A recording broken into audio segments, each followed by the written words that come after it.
Look on the left side, you should see the Zoom application. Okay, we're back. Hey, there we go. Okay. I make sure everyone is in.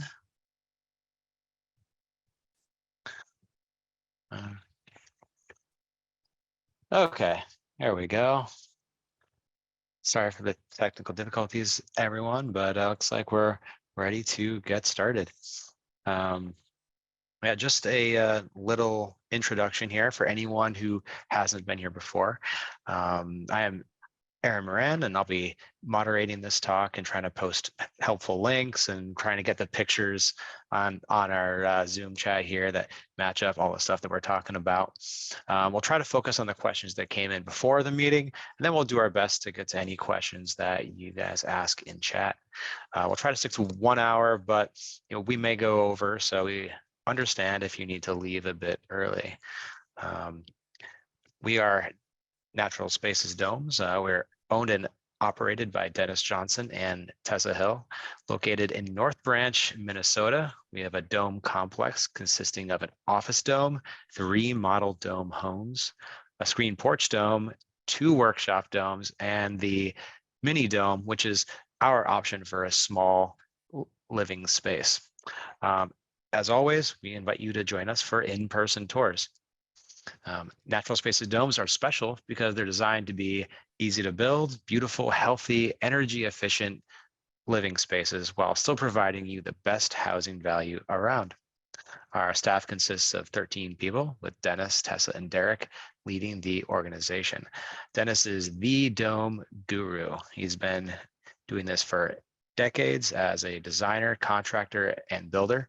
Having designed over 1,200 domes worldwide, he knows what works and what doesn't. His patented dome connector system is the best available, and he sees to it that someone is there to help you with every step of your dome dream. Dennis, could you say hi? Dennis and Tessa, I guess. I'm Dennis Johnson. I'm Tessa, and glad to have you here. Thank you for coming. Yeah, it's a nice evening here in Minnesota, where we are located, about an hour north of Minneapolis, St. Paul. Derek is also available in another dome. And Aaron is in a separate area of, I think, the same dome this time. Same dome, yep. Okay. Oh. All right. Okay, and then we have next up Derek Miller. He's our project manager. He joined the team a few years ago, bringing with him a lifetime of construction experience and handles a wide variety of responsibilities here, collaboration and project management. And also, if you've been talking to us, you've probably been talking to Derek a bunch. So he deals a lot with our customers and works in the shops to refine our building processes and techniques. So he's deeply familiar with the whole dome construction process.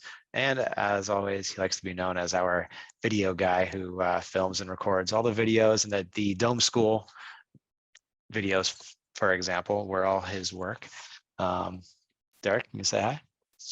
Hi, everybody. Hope you guys are having a good night, and we got some good questions. So I'm excited to be able to get into it again. Another good one coming up. So cool. With it, I guess we'll get started. The first question is from Ronaldo Figueroa in Miami. Ronaldo, are you here? I know you were concerned about being able to get in. You got the link. I don't see him. Well, his question is one we get pretty often, so we'll go ahead with it here. As one, he is confused about what's included when you purchase a dome kit, and 2, like, when will the new Dome School video be out? He's asking. Okay, well, yeah, it is a little confusing maybe on the dome kit. Dennis offers a wide variety of options when it comes to us providing a kit for you, from as little as the connector kit where you can build your own pieces, or get your resources locally if you are, this is not a bad option sometimes for international customers that it'd be better just to locally source materials and build our domes off of the kit. All the way up to a full package, including shingles, all your roofing materials, windows, doors, we can really kind of go. The average person would buy the kit, which would include the dome structure, which is going to be the framework, along with the connector kit, the exterior panels. If there's a cupola or arched extensions, typically that is part of the dome kit. And then add-ons are normally going to be to include the roofing, insulation, interior panels. So it really is kind of designed for as much or little as you want. Dennis doesn't really just have a generic kit that says these are the 50 things that you're going to get for this dollar amount. It really is wide ranging, but most people kind of go with a complete dome for the most part and get the kit that includes the struts and the panels and everything. So we do have all of our pricing online for all the options. And we can definitely, if you're kind of confused after you kind of shop around online a little bit, we're always happy to answer questions and kind of help refine that a little bit for you once we know what you're looking to get. So, but I'm sorry, the second part. Yeah. So when will the new Dome School video be out? The one we made was maybe about 3 years old now. We made it during COVID when we were unable to have Dome School here, just so some people could still have access to that information. So it's still fairly current. We're always trying to add and improve the information available. In fact, just recently, we got some more video footage of doing some more skylight installs and trying to show a grouping of skylights going together. So we're hoping to continue to add to it, not so much replace it with a whole new video, but just continue to add material as we have time to not only record the material, but edit it and get it input. So we definitely have a lag time because we're very busy. So, but we're always trying to improve it. So hopefully soon we'll be able to get a couple new things added to it. And if you already have a virtual Dome School from us, and you're interested in anything specific, and if we made some new material, we're always happy to share those with share that with anybody who's already purchased a previous version of it. So but yeah, hopefully that answers that too. I'll add to that by saying that if you attend Dome School, you will have access to this virtual Dome School if you attend the real Dome School. And it's a refresher course in a sense. We also have a lot of other things that we deal with. So we take questions and we do consultations. So if you got a lot of questions, you may need some time that way. I'll mention that I just came back from the dentist. I have an implant, so I'm missing a tooth over here, and I don't have my retainer tonight because I have to live with this hole in my mouth. So I apologize for my looks. I'll turn the other way like this and maybe talk out of the side of my mouth. But I'm who I am, I'll also mention in regards to a kit that we also supply roofing materials and underlayments. We have several different kinds of underlayments from breathable underlayment.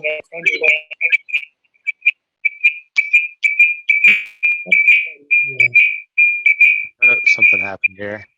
Something happened there. Okay, well, so yeah, underlayments, roofing, we have warranty shakes. Let's see. I think there's someone.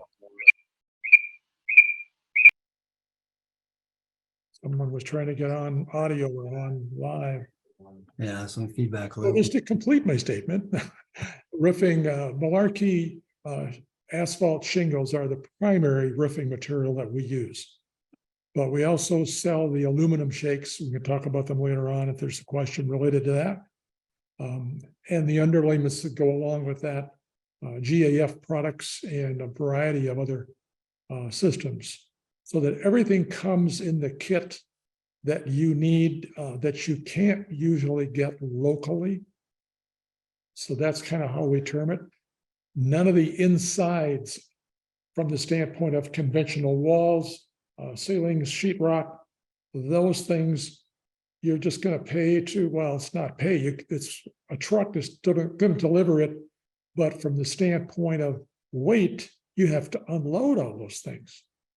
Whereas you can have the sheetrock delivered to your site by a local company, whether that's Lowe's or Home Depot or Menards or somebody. Big box stores. So that kind of stuff, 2x4s, floor joists is local. Okay, so I think that clarifies enough. All right. Looks like we have someone saying that there's lots of echo. Are you, John, are you still getting echo on your side now? Okay. I think it might have just been the one person who wasn't muted. Okay. Okay, well, Okay, I guess that should answer the question. We'll move on to the next one with Samuel Cohen in Huntsville. Says, do you have any suggestions on designing a large, about 4,000 square feet, airway / deck connected non-dome extension? So assume it's a non-dome connected via a 4,000 square foot other non-dome extension that is connected via a large airway or deck with some dome elements to an existing dome house. Where to start and can you help? I guess I'm having a tough time kind of visualizing that. well, my assumption here is you're going to do an add-on, of course, and parts of it may be a dome. We need to know what dome you have, the size of your dome. We need photos kind of all around the dome. If you're going to redo remodeling, we have to see what you have. We know other dome companies, we have plans for Monterey, Cathedral, Timberline, detailed plans.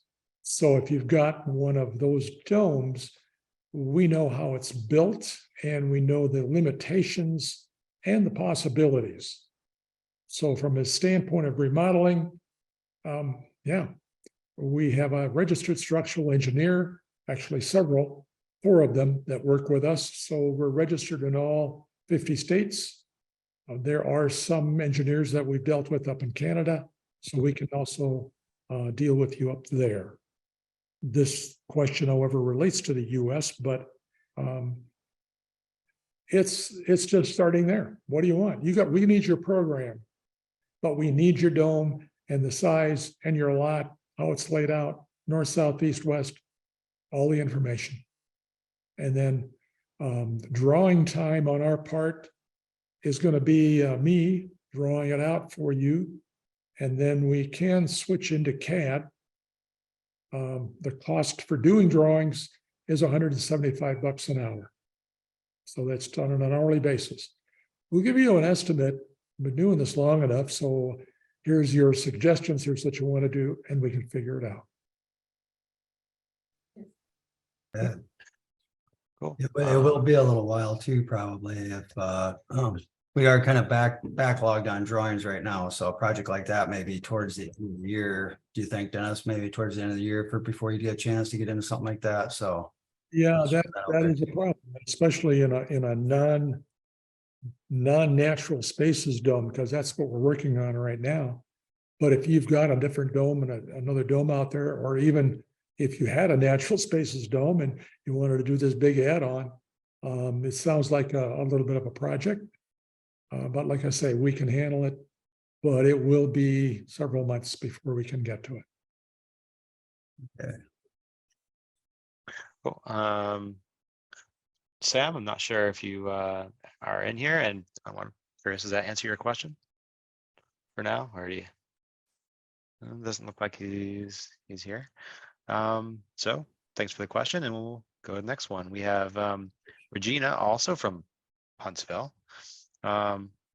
Regina's redoing an old dome house roof. Wants to know what the level of experience is needed for installation of aluminum shingles. She bought a chapter on the dome roofing, but it's for asphalt shingles. They planning to go with the Ranke aluminum shakes. Now, some roofers are saying that aluminum is harder to install and the roof is more likely to leak. What is your experience, thoughts, and suggestions? Derek? I actually prefer the Ranke over asphalt. It is a premium option. It's very expensive. It's not harder to install, but it is more labor intensive. asphalt shingles are just so quick and easy, especially when roofers are handling that material all the time. It's second nature for them to work with. So a Ranke roof, if it was the first time they were doing it, or even if it wasn't the first time, is gonna probably take at least twice as long, if not 3 times as long as asphalt. So there's more time involved. However, the level of difficulty is not any higher, I don't think. As far as it regarding the leaks of aluminum versus asphalt, the Ranke is really kind of designed to protect the underlayment underneath it. So, you know, I always tell people, don't think of the Rankes as being 100% leak proof. They will not be, but the underlayment underneath them will be. So use a special high temperature. In fact, Ranke recommends the Ultra. So there's a high temperature product for an underlayment that can handle high heat. And then there's an Ultra, which can handle even more heat. It's a synthetic composite. It doesn't sag in the heat. So essentially what happens is all your fasteners or nails that hold your shakes on get sealed around going through the underlayment. So there's absolutely no leaks. So in the case of using Rankes for your roofing, you shouldn't have any leak problems, and they should outlast asphalt by quite a margin. There's really not much go wrong with them. Now, I have been to homes that have had Ranke roofs before these nicer underlayments were made, and they used to have felt layers in between the shakes. And to my knowledge, they didn't have any problems with leaks on those.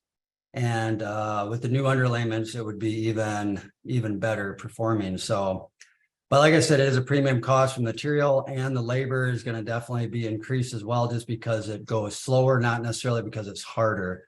And the new ones are gun nailed, where the old ones were hand nailed. So they did come out with a new LT version a couple years ago, and those ones go on much faster than the older ones. So maybe some roofers had experience with the older ones, and these ones are going to be a lot quicker. They're larger as well. So, but I don't know, Regina, if that answered your questions or not. And again, we always try to encourage people to feel free to jump in when we're talking about your question, or if you were also curious about something that we may have missed. But I love them. I think they're great, but they're just a premium cost. So I'll add to that the Malarkey shingles, that's the company name is Malarkey, and the brand or the model is Legacy. It's a 50-year shingle. It's 50. I have a dome here on the property that I built in 75. It was extensively remodeled in 83. And we put on a high-grade shingle. It was Bird Architect 80 shingles at a 35-year lifespan. Well, 83 to 23 is 40 years. And I don't intend to have to replace them because they don't look like it for another 5 years to 10 years, maybe. They certainly are not like a normal 3-tab shingle that lasts for 10 years or 15 years. This is a whole different ballgame. It is a much, much better shingle, asphalt shingle, than anything that's out there.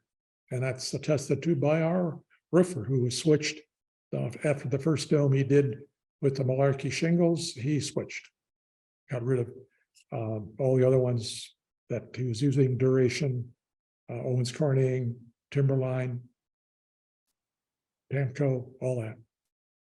We have a quick question on that in the chat here, asking if the aluminum shingles are noisy. Do they pop when the temp changes? no, they're small enough that you don't deal with the expansion contraction like you would on metal siding, for instance, where you get some noises. You know, as far as like, and you don't really hear it with the rain hitting it through the house. So I would say that, no, they're not going to be really any noisier than, I mean, I imagine during a hailstorm, they might be a little noisier than asphalt possibly, but other words, for normal conditions, they're not really bad. You know, they're corrugated, and which is for the strength for, you know, resistance against hail. But yeah, they definitely won't have those creaking of the expansion and contraction. And that's part of the design and why they're the size they are, because they're just not big enough distance wise to expand and contract enough to loosen up the nails and stuff like that, you know, make those little ovals around the nails. That's part of what they are designed for. So We've heard from our clients that have Reinke shakes you can't hear it in a rainstorm. Hailstorms the same way. You have a lot of insulation. The insulation is a sound deadening material. That's really what it is. We need in our dome right here that I'm in, we need an outside microphone for the birds with a speaker inside the house. We can't hear birds. We can't hear anything outside. Even when the bear comes up and gets the bird feeder, we don't even know he's there. Well, real quick, as long as we kind of grab that one out of the chat, I thought I saw another one where somebody was asking if we pre-cut the roofing.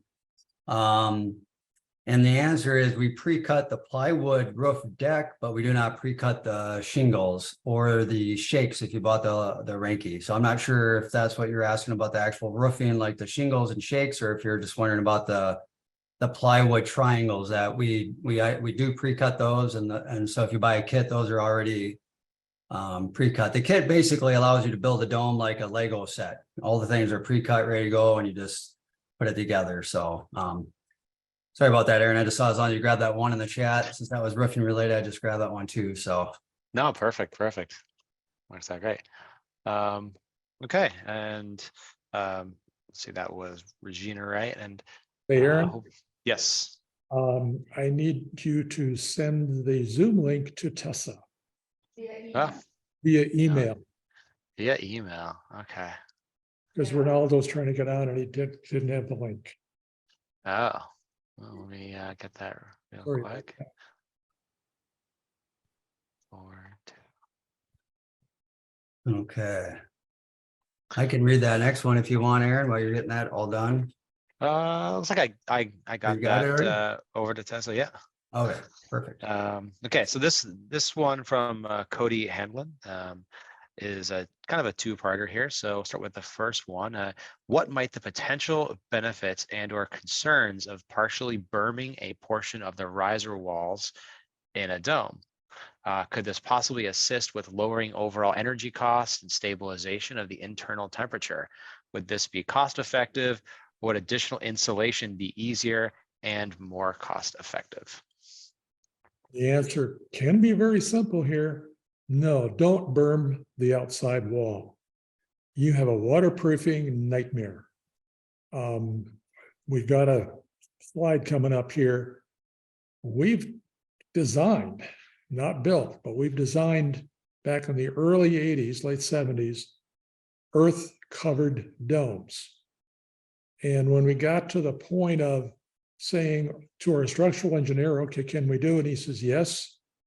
Then we got to the technical part of it. It's a nightmare. And the gain of this simply means that your outside temperature on that portion of the wall below the frost line might still be 50 degrees. So really, it's much more cost effective. And this is when we switched and went into from a 2x8 into 12-inch, 15-inch, 18-inch, and 21-inch thick walls. We actually have one of our domes with 24-inch walls. So that's going to be much more cost effective. The insulation cost is much cheaper. It's a tried and true method of how you do a house. I was over in Slovakia with an architect couple who had a small dome, and they were trying to pile dirt bags on top of it and stack them all the way to the top. They did, but I happened to come after the rainstorm and all the top bags slid down onto the bottom bags. So they just couldn't get it started. So there's issues with trying to do something new. A lot of background that I've got from the 70s with earth bermed, earth covered, earth sheltered. So if you're really serious and for some reason you had to have that, we'll tell you all the problems. And maybe you can figure out a way. But insulation, more insulation, foam insulation is by far cheaper, easier, and better. I would say maybe, Dennis, the only time that it might be an incentive or an option wouldn't necessarily be for insulation benefits, but maybe more if you're on a hillside and it just worked that way, where if you could get a few feet held back by your riser wall, but But if that's the case, you'd want to probably build your riser wall out of ICF or something rather than our traditional wood built riser walls that are not meant to retain soil. And then you have, but then again, you can't have a door there in that riser wall or window, you know, if it was just basically acting as a retaining wall on part of the dome, if you're on a hillside. But for insulation, yeah, there's really no benefits nowadays with the cost of insulation and the options available. So, Well, I'll also remind you that in back of you, there's another dome. And that's built on a hillside. yeah. We did a profile on the back and did a retaining wall back. So it held back the hillside. I did a crawl space, then I did a 4-foot drop. So I have an 8-foot drop to where the dome came down on that side to a mid profile and it was a low profile up here. So we stepped that down the hillside. And that's an easy one to deal with. Planning wise, design wise, along with the ICF blocks and cement. And that was permanent wood you used, Dennis, right, on all those? Well, I did, and the permanent wood foundation underneath the office that you're in is a 9.5-foot ceiling retaining 9 feet of dirt on the uphill side. And we created shear walls on the inside, bolted to the concrete slab to make the wood foundation work. And it works, and it's been there since 92. So that's, these years are really going by here, 31 years. So this is the foundation that you see underneath Bear Creek Dome that we have now. This is available to look at on our website. So you can go through the foundation stuff and see all this and see ICF blocks. This is a frost protected shallow footing.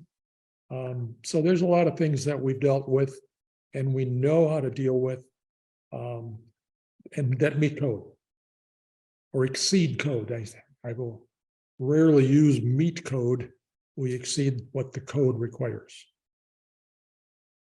So go ahead with that second part there. Yeah, no, the second part is, so being in Central Texas with high heat and humidity, what sort of insulation strategies combined with things like building placement and design choices, you know, your windows, doors, and ventilation and such, might be choices to lower overall energy consumption?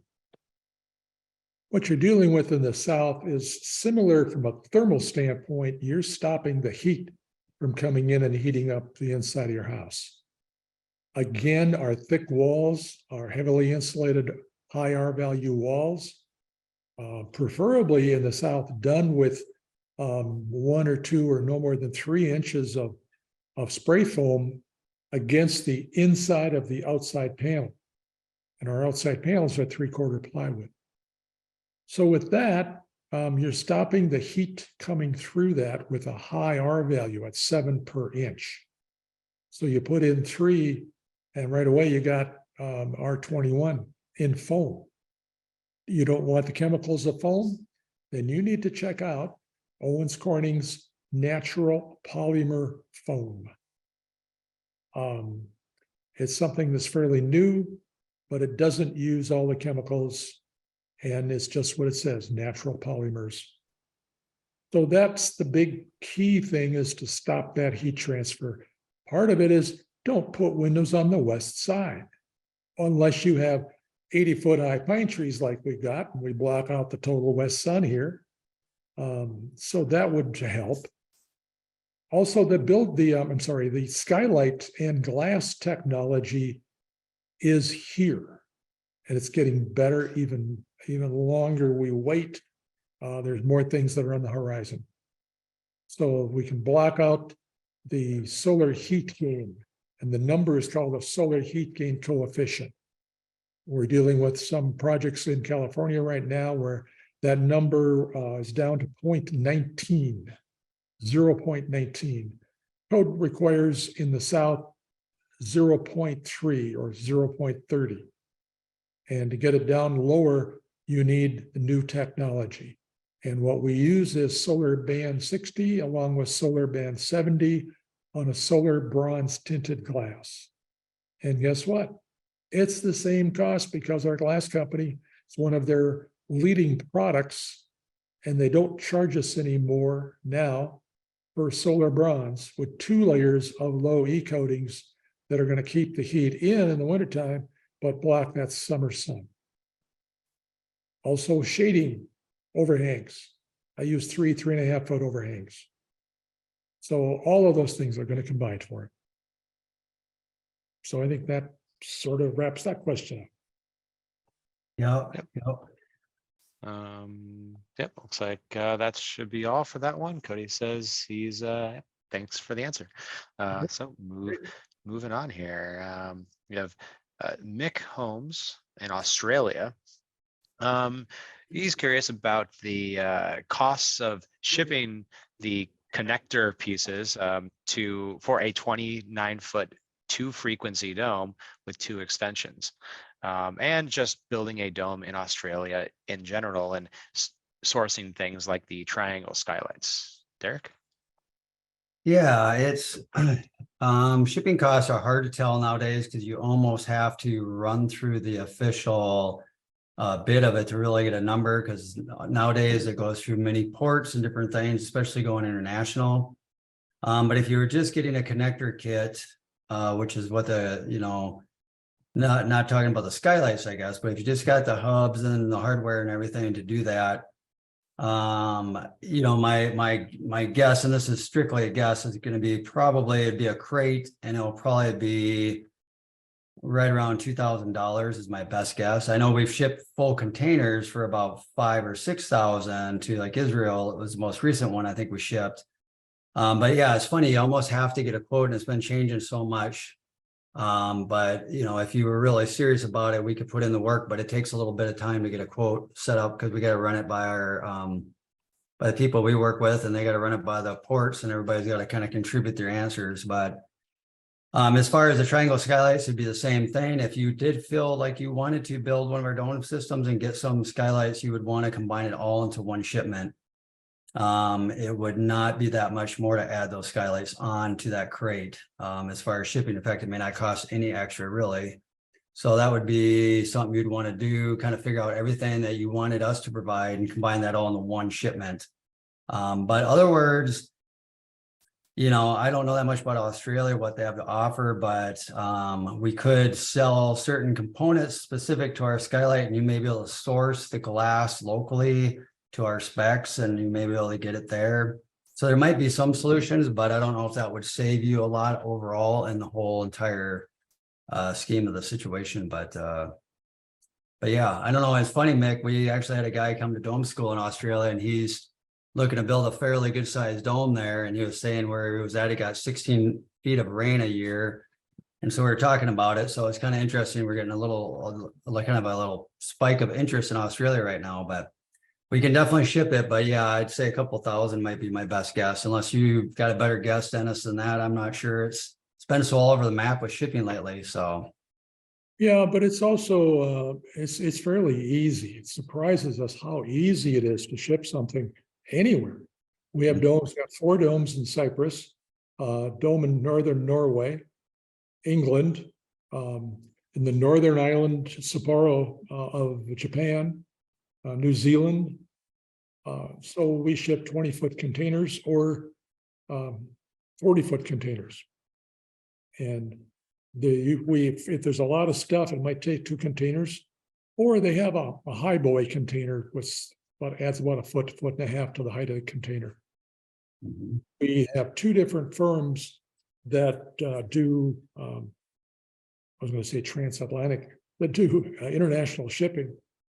And it is really takes the guesswork out of it. Takes us a while to get the quote, only because we have to know the weight and size.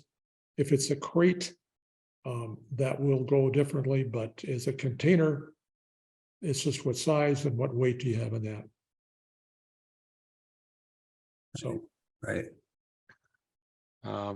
Just noticing that it's Lorraine and Jer are also Aussies. Are those our friends who attended dome school? Can't remember the names. yeah, I think so. So I think they're in the Dome Talk right here. Yeah, It's funny. Yeah, 51 foot. I'm looking at those, but yeah, I think that might be. they're living in Texas right now, though. So Yeah. We just got Uh, it. So that's it. Okay, then Mick, I had a follow-up here. Could you put me in touch with anyone in OZ, that I can speak with who has built a dome? I think actually when I was talking to Jerry, there's a fellow in Australia that built domes in the 70s and 80s. I believe he's passed away. After the 80s, I didn't hear much. John Rich was his name. He handcrafted beautiful domes, fine detailing, excellent dome geometries that he was using and techniques. So you may see a lot of domes, or I shouldn't say a lot, but you may see tens of domes, I'm going to say, in Australia. And that's probably who provided it. It was John Rich. I talked with him many times, and we exchanged different things that we were doing. It was a small community. It wasn't that small. It was a large community of dome builders back then. And it's dwindled down a little bit here. But it isn't, like I said, it isn't an issue from a shipping standpoint. And a lot of times, like the one that we shipped to Spain for the chiropractor, there was some room left in the container, and he says, okay, I'm ordering 2 massage tables. So he got that. The customers in Hawaii said, well, we're sending you some packages to include in the shipping. And about maybe, I don't know, 15, 20 packages later, from furniture to appliances to anything, whatever we could fit in the container to fill it out, we can fit in there, and it's no extra charge. It's not really a weight charge. It's a great. Oh yeah, we had a special order from customers in the north of the Arctic Circle in Norway. She was pregnant and she wanted a special butter. Oh yeah, I can't believe it's not butter. She could not get it in Norway, and that's what she wanted because she was pregnant, and we shipped her a case of, I can't believe it's not butter, in with some other stuff wrapped very well. So customs didn't really know what was inside of it. So whatever you want to ship, sort of. Leave it at that. Right. Okay, yep, thanks for the question, Mick. And so moving on here, we have Aaron Smalley.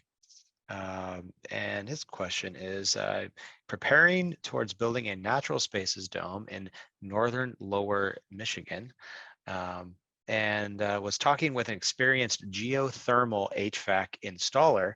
They mentioned an issue that they run into with some of the dome houses that have installed. He was explaining that most of the domes use a fan style floor joist system that does not have the joist running in a way that ductwork can go between them. Does the natural spaces domes design have that sort of floor joist system, or is it one that runs parallel? And can you explain the floor joist system that we use? Sure. I gave Aaron a shot of a dome that's being designed right now, and it's our standard main floor, and the upper floor is the same way.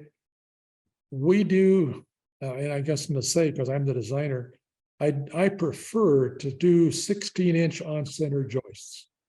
So this is a typical plan. This is a 46 foot, maybe 49 foot diameter dome. And it has a deck coming off on that upper right-hand side. And those are treated studs, and it's made independent of the other structure, of the other dome structure. So all the joists are running in one direction. My engineer loves it.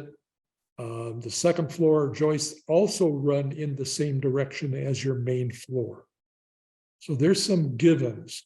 So you can see in here, yes, we have special beams and blocking, and the lower quadrant of the dome is a 2-stall garage. That's why you see a beam running down the middle and some joists going off, hitting another joist at the edge. So this fan system, what was done is like this. This is a very small dome.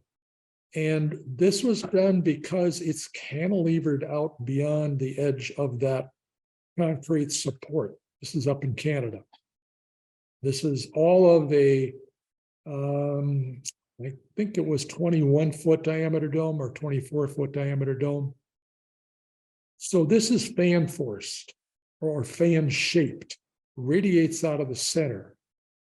In a small dome like this, it's just as simple to do this. I shouldn't say that. It's complicated to do this. You can't cut plywood in rectangles. You have to cut along the lines. You waste a lot of material of plywood.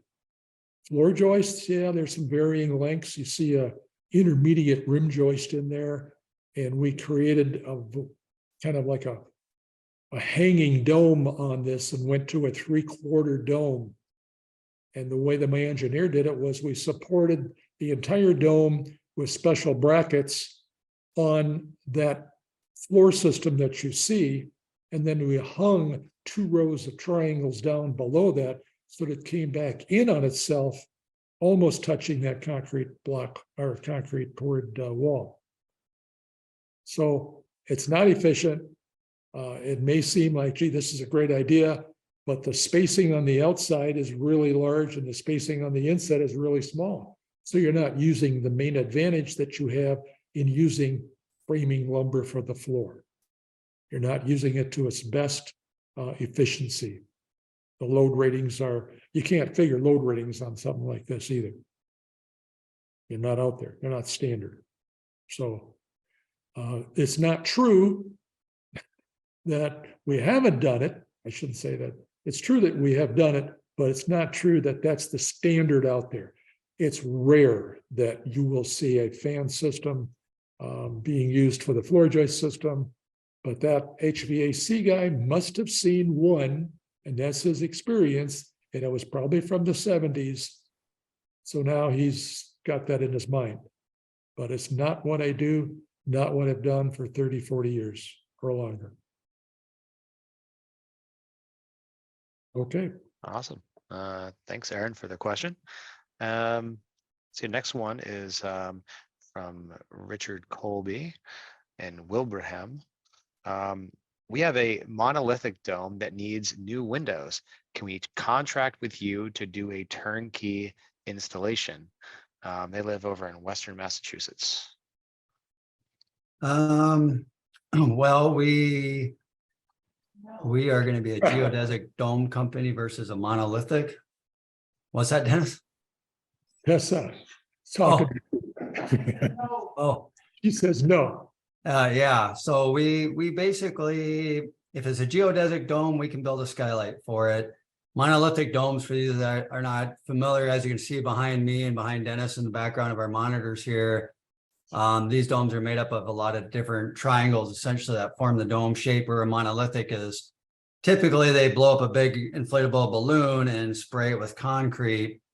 And so essentially it's just, you know, there you don't have those flat planes like we do here. So each one of our triangles creates a flat plane, and that's how we build our skylights for that. In a monolithic dome, a lot of times I don't believe they build a lot of their own windows especially for that. So typically you could probably have a window made to fit that and install it, but it's not something we're involved in at all. We don't we wouldn't be a big advantage to go out there because our dome system is just quite a bit different than a monolithic dome system. So our expertise really won't translate over from our typical run-of-the-mill everyday work. So but I don't think you should have a hard time. From what I've seen on them, usually they're just going to be, you know, like Marvin Windows will produce a custom size window for whatever you need. So you could find a manufacturer that would build you a direct replacement. And oftentimes there'll be some kind of wood framing in there to mount that window in. So, But it's not going to be at an angle. It's not going to be a skylight. It's going to be a conventional window, and you've got to build a dormer. You got to build a concrete dormer that comes out and gets you a flat wall to put a conventional window into that wall. That's what you're going to deal with. You try to deal with the skylight, rectangular, round, triangle. It needs a flat plane. That's not a monolithic dome. They're curved structures. So. Right. Okay. Yeah. Well, thank you for the question. Let's see, moving on to the next one. We have Ken in Canyon Lake. He's asking, Dennis, during the last dome talk, you mentioned you were expecting a near 100-degree heat day soon after. I'm interested in learning how well your mini split AC held up. And then I also, considering the air tightness of the dome and the need for an air exchange system, do you think there's enough value in having a manual HVAC load calculation performed to justify the cost? So the first question really relates to how well does the mini split work? It's fantastic. I don't think ours is, is that on up there? Yeah. I can't even hear it. They're very quiet. So we have our, this has been 85, 90, 95-degree heat that we've had. I think we had 3 weeks where we've had, I know 2 weeks where we had above 90 degrees. Maybe not every day, but certainly every other day. And we've had 100-degree temperatures this year. That's an 18,000 BTU mini split. That's all it is. The R value in the walls is R64. We have a 9,000 BTU unit. Yeah, right. You switch to my screen and I will do what I usually do with my portable big 24-inch Mac here. So there's what you see at the upper left is that white unit. It has an 80, well, up to an 85-foot dual tube coming to it from the outside fan coil unit. That's an 18,000 BTU. The one in the bedroom, you can almost see the one in the bedroom through the bedroom door, but that's a 9,000 BTU unit. We put that on at night on low. And like I said, it is so quiet that you can barely hear it. It's a white noise in the background. It makes it, that's what Tessa needs. She needs this fan and we do have air cleaning, separate air cleaning units that we have bought recently because Canada presented us a little gift from their fires. We are under a smog alert from the Canadian fires in our section of Minnesota. We have been for 2 weeks. When it rains, it kind of cleanses the air, but today it's right back up there. And it's a smog, it's a haze from it. And unbeknownst to us, but we have an app that shows insects. There's a Sawyer beetle, it's called Sawayer, a Sawyer beetle that we just learned is being blown down from Canada. So we've got an environment inside the house that's cleaned by these air handlers. We have a system that we don't use in the summertime, and that's an HRV, which is a heat recovery ventilator. It brings fresh air in and exhausts stale air and moist air out in the wintertime. We use that in the wintertime. In the summertime, the doors are opening, windows are opening. At night, in fact, the window up on the cupola has happened to be closed right now. We don't want that, the smoke to come in. So we close that window. But normally, we would have the window open at the top, and then we'd open these windows that you see along the riser wall here. We're in the bedroom, and at night, and it just cleansed the whole inside. We do need air conditioning at times, like right now. It's minimal. And the mini splits can handle. You can get much larger units, 24,000, 30,000 BTU units that are mini splits. But I really don't think you need it. If you stick with the insulation levels that we're suggesting and get that into an R70, 75, you don't have to go much higher than that. That's where you want to be, is about 20% above what the code requires. And right now, the code for 2021 says R60. We've been R60 for the last 25 years. And this is the brand new code that's coming along with R60. So we bumped our recommendations up to an R70, R75. It's easy to get to with our system. And that's what's going to help on the inside from the standpoint of making things easier and cheaper, because your heating system, we've got radiant floor heating. We've got the interim system with the mini splits that both heats and cools. There's a heat pump in it, so we can use it in the kind of between season in spring and in fall before we turn on the radiant floor heating. So there's several options we have. They're not that expensive. Minnesota requires them in all new housing, period. All the big companies, Lennar, Covnavian, all the big tract builders, they're putting them in their houses in Minnesota because they have to. And they've learned, oh, this is easy to do. We can figure this out.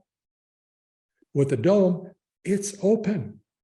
You have this one unit sitting up there and it cools the whole house. We can turn that off. Often we do that and we just have the master bedroom unit on, keeps the master bedroom cool. It's very simple to do. Second part that he asked,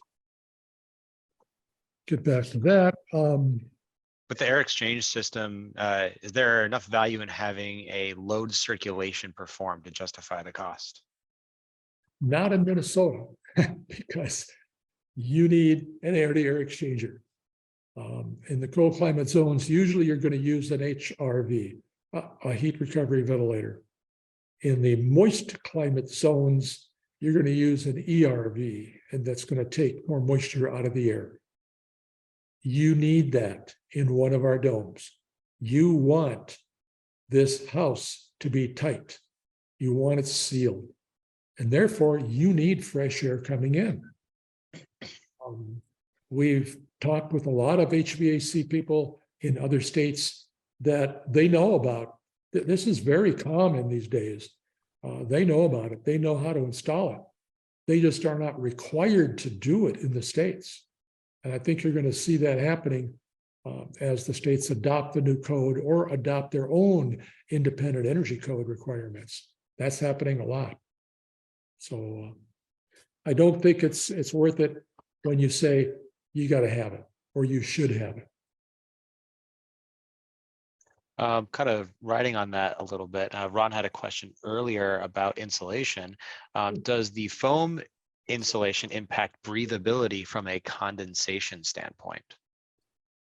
Yeah, you want to analyze the dew point of your wall.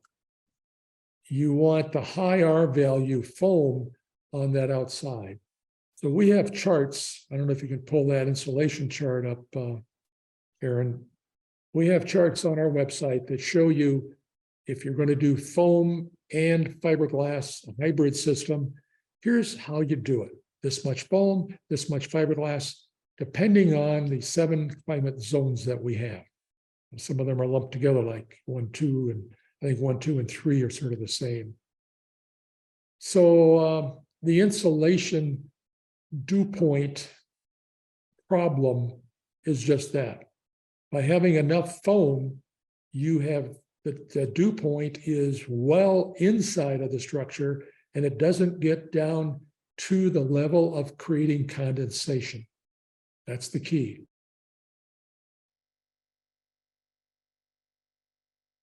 So Lost you for a second, but you seem to be back. Okay, there it is. So there's your chart. And you're dealing with the spray foam thickness, which is called impermeable insulation. And then the fiberglass system, which is called permeable, air permeable insulation. The thicknesses of both of those and what your R value, whatever you strive your R value to be. So this chart is going to be looking at the 2021 code is what we did. Most states are still stuck on the 2018 code, but they will pick up the 2021 code in the next few years. Definitely, this is gonna be the name of the game all around. So, like I said, if you want, you're gonna seal up the dome. That air-to-air exchanger is important. It doesn't bring in, we get 30 below. It doesn't bring in 30 below air because it's 80 to 95% efficient depending on the model that you choose. So it's going to recapture, say, roughly 85, 90% of that heat that would have been lost out of your house through the 6-inch tube that goes out. They don't mingle the air. They're in a baffled unit, as an air exchanger would be, so that they bypass each other and create that system. And it works. It works very well. And it is the cheaper model that you're looking for. You don't need a high velocity machine, HRV, RV. Ours is operating usually in the wintertime at about 40 or 50 CFM, not very much at all.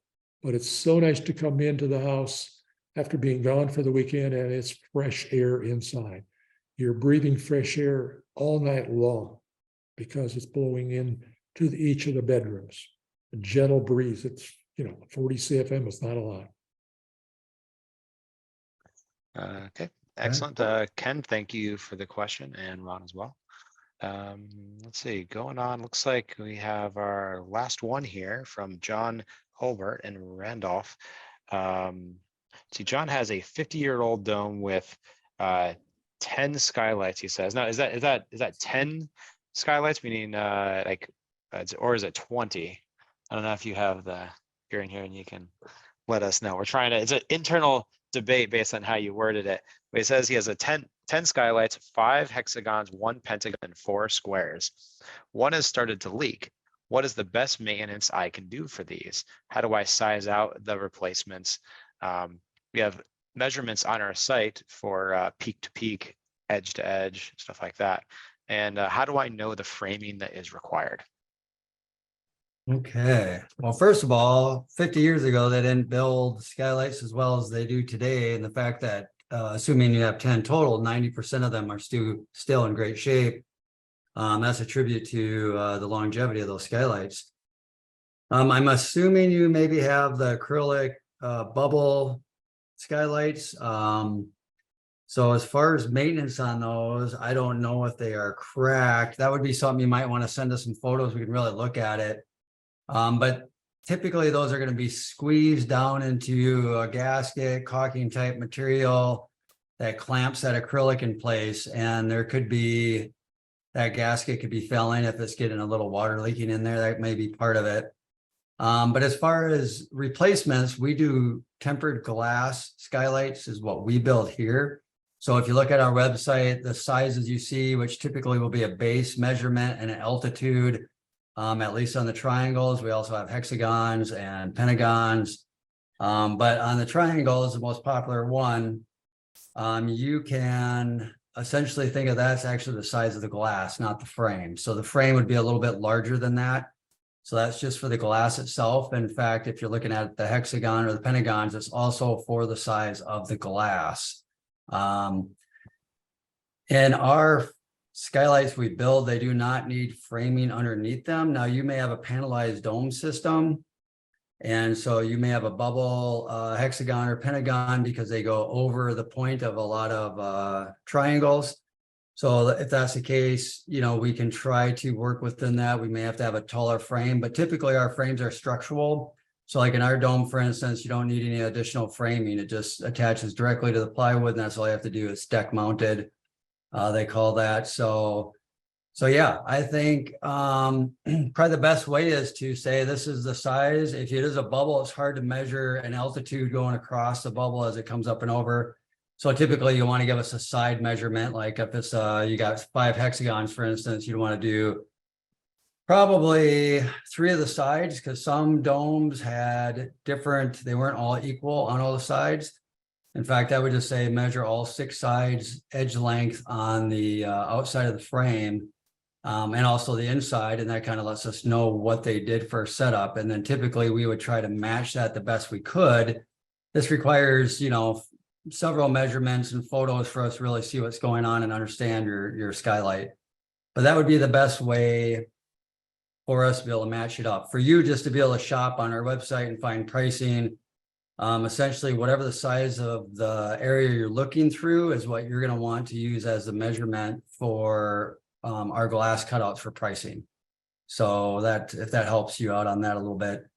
In fact, are you in, John? Are you on at all? I'm I'm assuming here. you have acrylic bubble type skylights. Yeah, they're I think the original bubble type skylights that meet right at the points of the triangles. Yep. And it's 10 individual skylights, not 20 skylights. Yeah. Gotcha. Thank you. Yeah. So if that's the case, then you may need like a taller frame. I saw part of your question was you're asking about a 2x8 or 2x10 frames. So sometimes we need to raise a flat piece of glass so that as the points go up of the dome, in a panelized dome system where you have to leave those struts in place, you know, to clear that, we just need to get a bigger frame. So that's what that would be about. Our normal frame, if it's just going on a triangle, or in our dome, you can actually remove all the struts for a pentagon, for instance. It's just a 2x4 frame. So in your case, we'd have to get up above that to clear that point, but that can be done. So Gotcha. yeah. Okay. Appreciate Hopefully, it. Yeah. hopefully that helps out. Yeah, you bet. So I'm going to go back because I see Van Wilson is here online.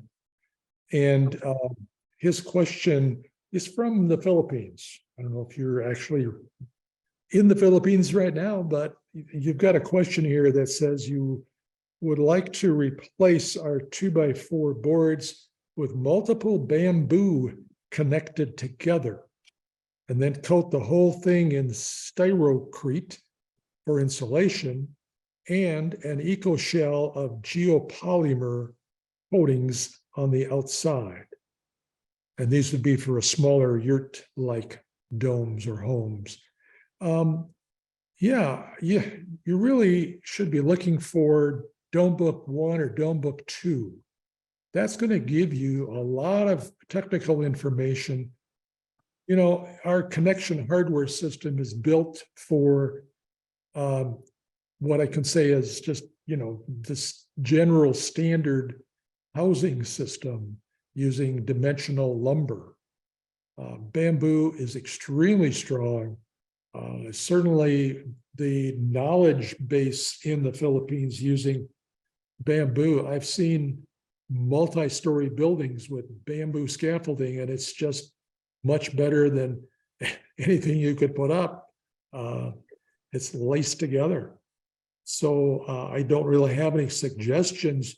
And from using our connection hardware, it wouldn't work with bamboo, but you don't need that. You don't have a snow load. At least I don't think you have mountains high enough for snow in the Philippines. So you're dealing with a wind load. So that gives you this round structure that I think would be very well served using bamboo, which has some bendability to it. But that's where you want to go for information. Online, Derek, you had a couple of online contact stuff for getting dimensions for domes. yeah. Like one that works pretty good. It's called Dome Rama. I'll put it in the chat here. That one has a calculator on it that's pretty handy to just kind of quickly find certain numbers. Let me see, I'll put that in there, domerama.com. So I actually sent that to a couple of people already in the chat that were asking. So that domerama.com has calculators for an icosahedron based dome, which is what all of our systems are and most of the domes out there are, but it also has octahedron domes. And so you can really kind of figure out a lot of different calculators depending on what you're trying to do. And it's pretty good. The coverage calculator on there that tells you the roofing coverage is not always accurate. We do have a specification page on our website that also will show like coverage of the roof and stuff. That one is a lot more accurate. So if you're doing a dome, you're looking at one of ours or a similar size, you could get that coverage off of our website. Would probably be a better number than Domerama. But in other words, Domerama is it's a good place to kind of look around and be able to calculate stuff and get heights on, you know, odd frequencies and stuff like that. So handy. I'll mention one more here, but now I don't see, Ronaldo was one of our first questions that we answered for him. And now I don't see him on here. The names are here and I don't see him. I think Aaron did get him an answer though, or he did respond to him. So, All right, good. but yeah. Ronaldo is looking to build in Colombia. So, yeah, international market. Yeah, it's there. Well, we get calls and comments and questions from all over the world. It's very interesting and fun. I gotta say that. You learn a lot about foreign countries because you don't know where they were. You didn't study the map. And you get a customer there and you start looking at things and talking about it. And Ronaldo, I know, made a comment when he was here for Dome School. He said, yeah, we've got a lake, resort lake up in the mountains in Colombia, and looking to build a dome up there. And we go, really? That's what we do here. We go to northern Minnesota to, resort country with all the lakes. And we build domes up there too. And that's happened in Romania, where customer in Romania said, everybody goes north for the weekend to their cabin. I go, no, Minnesota goes north to their cabin. So we find it very interesting. Language barriers don't exist, although Ronaldo had his son to help him. Nessa has a little bit of Spanish that she can do, but you've got computers. You can type it into the computer and up comes whatever language you need. Yeah, somehow, speaking of which, I keep always sending it directly to somebody here. So basically, it's Domerama, DOMERAMA.com.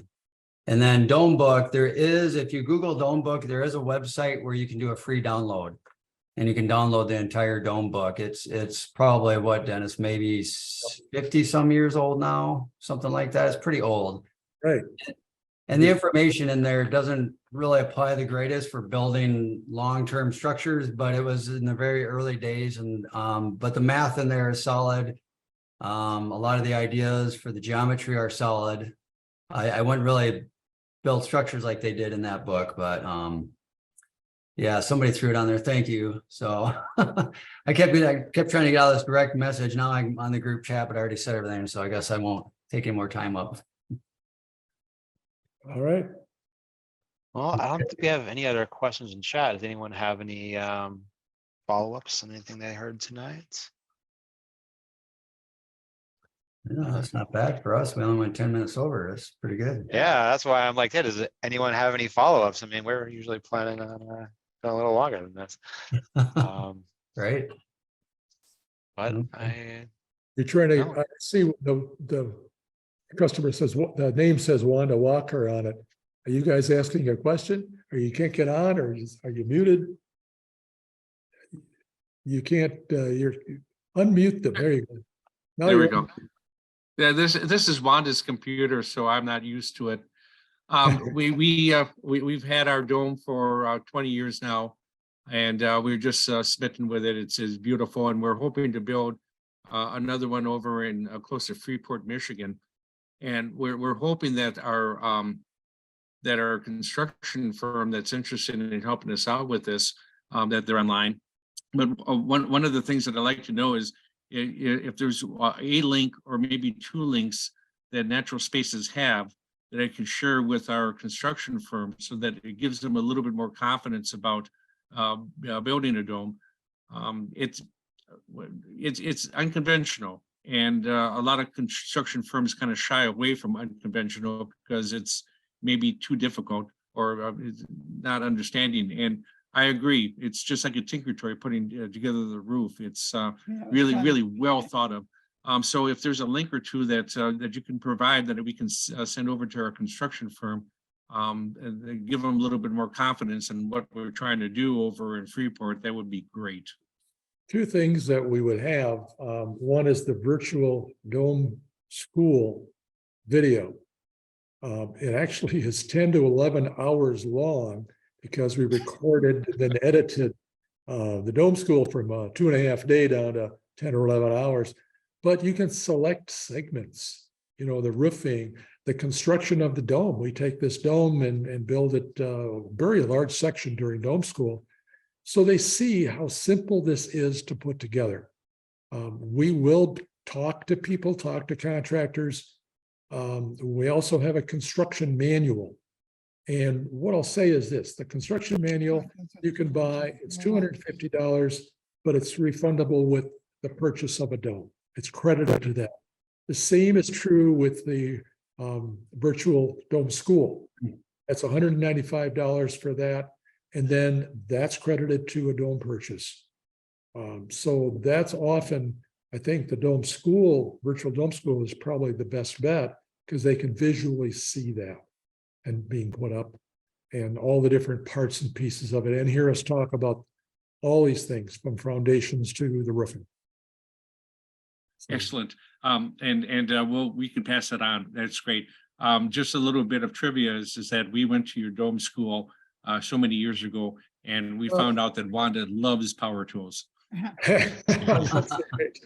Nice. The name was familiar to me, and what I'm going to say to you is the virtual dome school is free to anybody who attended dome school or owns one of our domes.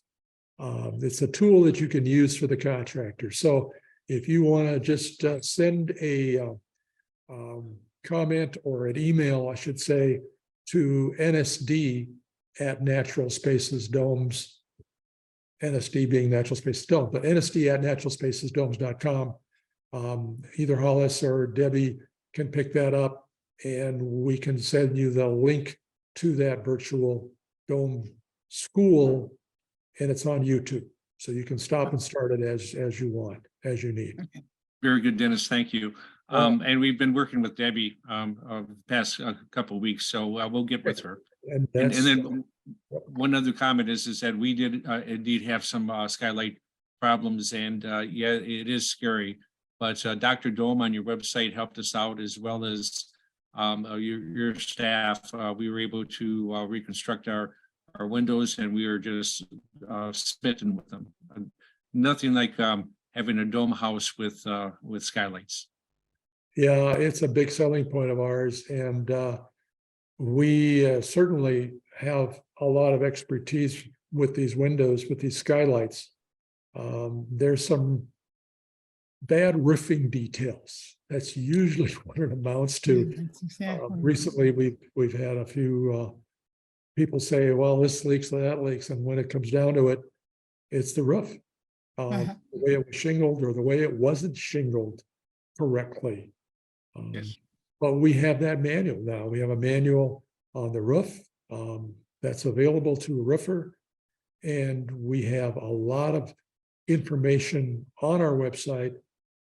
And certainly from a consulting standpoint, we're there. We offer that consulting services along with FaceTime, Zoom calls. We do a lot of Zoom calls, but FaceTime where we could take our computer or a Zoom call, we take our computer out and show you a detail or show that contractor a detail. Here's how it is.